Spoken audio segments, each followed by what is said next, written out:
I told my wife Emily that my seminar ended a day early, but I couldn't change my flight. That meant I would be back on Tuesday night. She was supposed to pick me up at the airport around 6. She complained that I would have to be gone another night, but said she would be only too happy to see me. I thought about it for about an hour. I realized that I had been away from home a lot, and that I should think more about my wife, with whom I had lived for 17 years. I went to the airport and tried to make one of those attempts to fix something. I was about ready to give up when I realized there was a flight to an airport near my hometown. The airport I use and prefer is about an hour north of where I live. The other airport was almost 2 hours south, and I had never used it. I checked and found that there was a flight leaving for that airport in half an hour, so I went to the counter to see if I could buy a ticket. I was amazed at how easy it turned out to be. An hour later, I was in the air, and 3 hours later, I was on the ground. I could rent a car and be home at midnight. Emily had to find a way to express her joy at my early return. I mentally made a list of assumptions and smiled to myself. I decided not to call her and make my appearance a complete surprise. It was just under midnight when I pulled into my driveway. The house was dark and Emily's car was gone. I thought that was odd as I carried my bag into the house and unpacked. Where could she be at this hour? I decided not to be surprised. I called her cell phone. She picked up on the third ring. "Hello?" she mumbled. She sounded sleepy. "Hi, Em. It's me. I thought I'd call and see how you were doing," I lied. "I'm fine, but it's well past midnight, Ron, and I was asleep," she replied. "I'll be at the airport tomorrow at 6 to pick you up. Don't worry." I had to admit I was puzzled, and was more than a little curious to know that she'd been asleep but not at home. "Where are you?" "I tried calling our home phone, but I only got through to the answering machine," I told her. "Where do you think I am, silly? I'm in bed. Our phone doesn't work. I have a repairman coming tomorrow to find out what the problem is. Several people have told me the same thing," she yawned. "Just call my cell phone if you want to get in touch with me. My head was spinning. Was she in bed upstairs? I was unpacking my suitcase there and didn't see her. It seemed unlikely. She was blatantly lying to me. But why?" "Well, I won't be on the 6 o'clock flight, so you don't have to follow me," I warned. "Looks like we'll have to stay a few more days. I'll call you when I know exactly what time and day I'll be back." "Oh, honey, I'm going to miss you so much. Come home as soon as you can," she purred. "I can't wait to see you." "I'll be in touch, darling. I'm sorry for waking you up. Sleep tight and dream of me," I finished. "I will," she promised. Did I hear her giggle as she hung up the phone? I dialed my home phone number and it rang normally. I thought about answering the phone and having a brilliant conversation with myself, but I didn't have the heart to do it. I went up to our room and searched under the bed and anywhere else the man might be hiding. "Ladies and gentlemen, Elvis has left the building." I'm in sales, not rocket science, but my nose was working well. I smelled something rotten. How dumb was I? Pretty dumb. That was my honest answer to myself. The next morning, I got up early and moved the rental car to the other side of the street. Around 7 in the morning, I saw Emily's car pull up to the house. There was a man driving with her. I hid in the junk closet that is in the foyer. I kept the door ajar. Emily unlocked the door and they came in. "I just want to change and get ready for work," she told him. "I'll get clothes for tomorrow so we don't have to come back here tomorrow morning. I'll be back in 10 minutes. "I'd help you, but then I'd have to make love to you again," he laughed. "Then I'd have to fire you for being late." "I don't think you'd fire me," Emily replied from above. "You like it too much that I work under you. Even your wife thinks I'm the perfect secretary. What would you say to her?" So this was Emily's new boss, and he was the one she thought was obnoxious and arrogant. I wondered what else she would do if she liked the guy. He'd only been with the company for a couple weeks, if memory serves. What a fast worker. "I told her you're the same age as her mother and weigh 100 pounds, her boss laughed. "When she sees you, I'll have to fire you anyway." Then he added, "I told her I'll be looking for a house this week. Now it looks like I won't be away from the hotel for a couple days." Emily came back into the room and laughed. She looked gorgeous, and Mr. Boss, was his name Joe, grabbed her and gave her a slow, wet kiss. I was tempted to grab an umbrella off the shelf and shove it up his ass. "Why don't you spend tomorrow night with me right here? We can go out to dinner and be there by 8 p.m. Maybe when we get back, you'll be lucky enough to see the lodge after you chat with the owner," Emily suggested. If you're up for it, I can take you through all the rooms. Would you like that kind of tour? What if hubby comes home early? Asked the boss. Jeff, you're so nervous. She grinned. That was his name, Jeff. Ron will call so I can pick him up at the airport. He'll give me a day's notice, so if he doesn't call today, he won't be home tomorrow. That's good enough, Jeff told her. I don't want some jealous husband trying to kill me. Ron's a SEAL, Emily replied. He'd probably offer you a beer and apologize for bringing me into your arms. He sounds like a wuss to me, Jeff suggested. My wife would rip my balls off. I'd have Ron's balls if he cheated on me. Fear keeps you men in line. Then Emily added, most of the time. You don't seem to be too afraid of your wife. Believe me, I'd be in deep shit, Jeff replied. I'd be lucky to save my life. Luckily, she's in Houston, so I feel pretty safe. That was all I heard as they walked out the door. My face was red and my blood pressure must have been off the charts. Not only was she unfaithful, my wife despised me. I sat down and pondered the situation. Slowly, a plan began to emerge. I remembered that Emily had told me that her new boss was being transferred from the company headquarters in Houston. I needed to find out what his name was, so I made a few phone calls. A few silly questions to the female receptionist at Emily's work quickly brought me all the information I needed. His name was Jeffrey Ross, and he had a wife and 2 teenage children. She would stay in Texas until the kids finished their school year, and then they would join Jeffrey Boy here in Springfield. He would look for the house every night after work. I looked up the last name Ross in Houston on the internet switchboard and found 3 Jeff Rosses in Houston.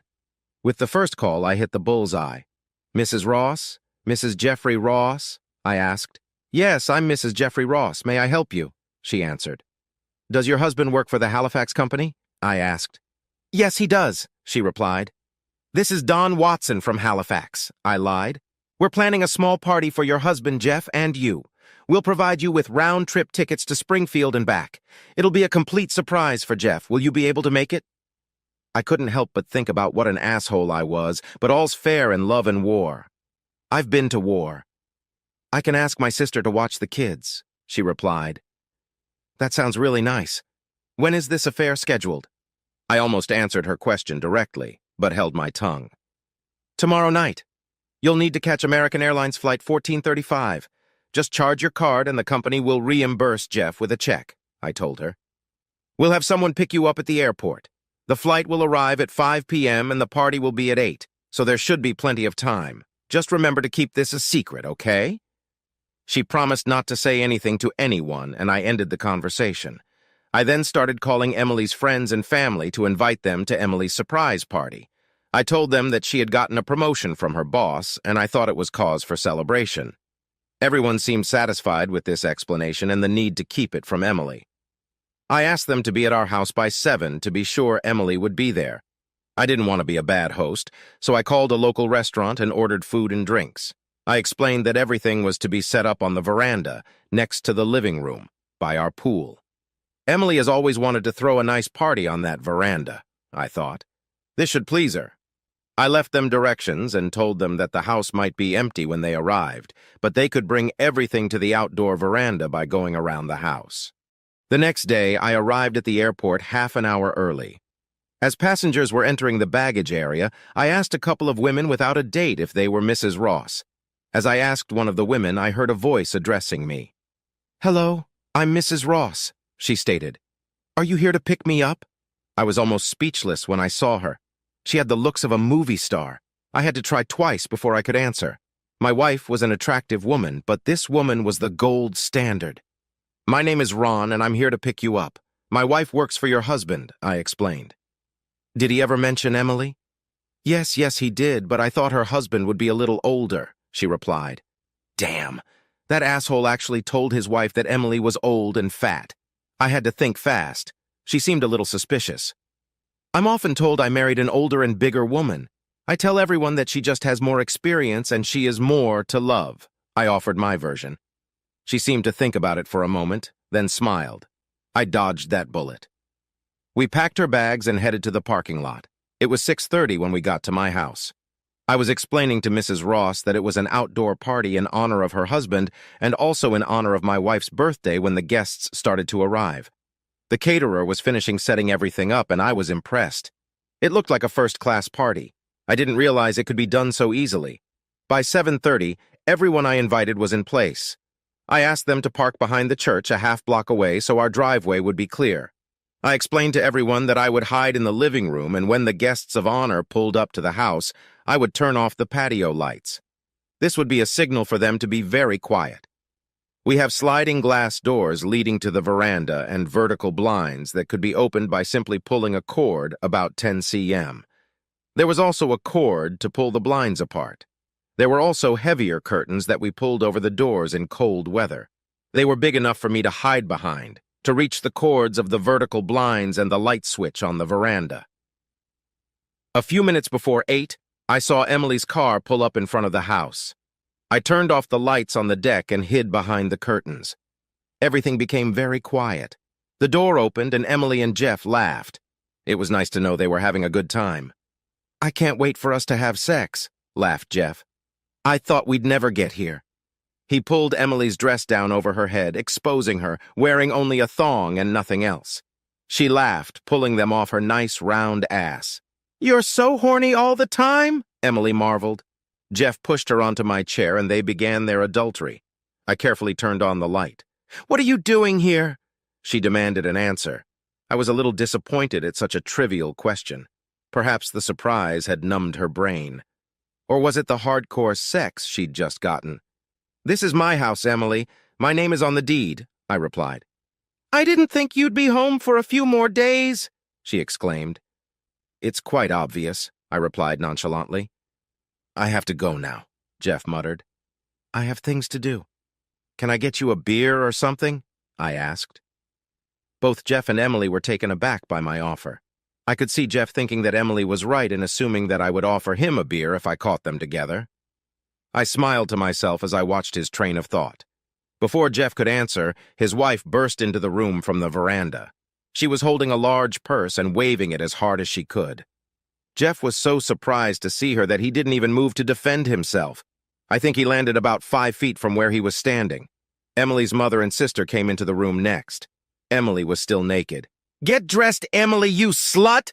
her mother snapped, picking up Emily's dress and holding it out to her. "That was a great show you put on for all of us. You should think about doing porn." Emily was too stunned to speak. I turned on the porch light and she saw 20 other people looking at her. I went out and started filling my plate with potato salad and wings. Then I got a can of beer out of the refrigerator and went back inside. I sat down to eat and watched Jeff try to sit on his ass and Emily try to regain her lost speech. I had to admit that the whole thing was frustrating as hell. As I chewed my wing, it occurred to me that I wasn't the one who had created this mess. Emily and Jeff had put themselves and those who loved them in this difficult position. In the end, it was better for everyone to know the truth. It was good to find out what the shit was and move on. Eventually, things settled down. Emily's cousin drove Mrs. Ross to the motel. Another cousin helped Jeff to the car and gave him a ride to the motel. Emily's mother asked her if she wanted to go with her, but Emily refused. "I know you must be upset," her mom told me. "And Emily really deserves a beating, but I think she's suffering enough as it is." Then they left. Emily hid in the bathroom and I heard the shower running. I've never enjoyed a beer and wings so much, sitting alone and going over the events of the evening in my mind. Once or twice in my life, the planets align perfectly, and the plan actually works. After eating all my salad and wings I could eat, I started cleaning up. Cleaning up after this crowd took quite a bit of time. I had to wrap the groceries and put them in the fridge and freezer. It was past midnight when I sat down at the table with the last beer of the evening and relaxed. Emily came into the room and sat across from me. "I hope you're happy. You did everything you could to ruin my life tonight," she complained. "Even my own family thinks I'm some worthless whore or harlot. Is that what you wanted?" "Emily, why would they start thinking that? Did I do anything to give them that impression?" "Maybe it was you?" I asked. "The only reason I can think of to form that opinion is when you get caught with your boss. Would any sane person think that's what sluts or slutty women do? If you thought we had a problem, you could have come to me instead of inviting the whole damn neighborhood over," she hissed. "Do we have a problem?" I grinned. Are you telling me that if we had a problem, you would have discussed it with me before you slept with some asshole? I never meant to hurt you, Ron. I never thought you'd even know about it, Emily reasoned. You're hurting me on purpose. So inviting people over to my house for a little surprise party for my loving wife is worse than sleeping with someone outside of marriage? I asked. I don't think many people would agree with that. Then she said what I had been waiting to hear for so long. If you had been around more, this would never have happened, Emily reasoned. You didn't pay enough attention to me, and I fell for Jeff's ploy. I was so alone and vulnerable. I laughed heartily. She was such a stupid bitch. She was actually trying to blame me and make me apologize for leading her into the arms of another man. I felt a deep satisfaction as I closed the bedroom door behind me and locked it. My shackles had been removed. I was emotionally free, and soon to be legally free. I looked forward to my new life.